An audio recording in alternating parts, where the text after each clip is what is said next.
Morning, gents. How are you all doing? Good morning, John. I'm good. Thank you. It's wonderful to see you. It's been a while. John, very nice to see you again. I'm very excited and looking forward to being part of this Africa special. All right, thanks, guys. So, Chris, maybe you can talk to us about some of the challenges which telcos have to face when operating within a government framework. One of the many advantages of the World Mobile model is that it operates to some degree autonomously and independent of central government. And central government in some of the jurisdictions we're talking about has degrees of corruption in all or part of it.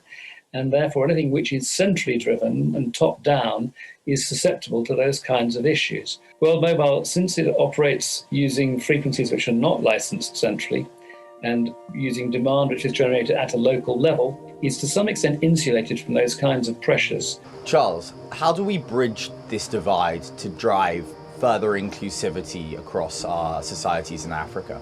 We need to have inclusivity in terms of communication, both for urban and rural areas. What impact will that have in terms of economic development?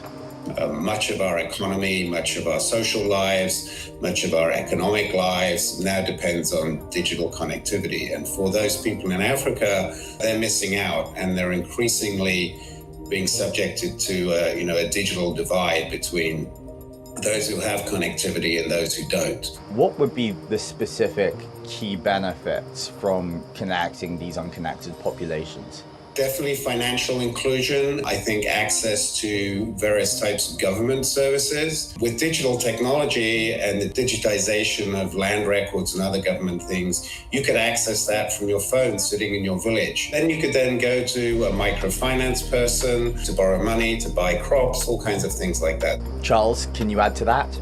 We must be able to bring cost-effective communication so that in the end, it's not a question of commercial issues, it's a question of people being included and people being in one society to communicate and relate to each other.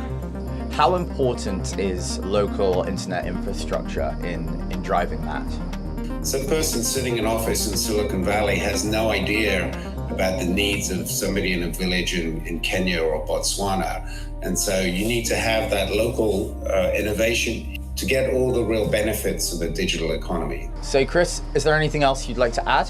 What I really like about the World Mobile model is that it's bottom-up, it's demand-driven, it's demand-led, so that where there are people who need and want the service, that is where World Mobile plans to be, which is a very different way of looking at it from the classic MNO model. Charles, Andrew, Chris, thank you so much for taking the time. This was super interesting and very informative.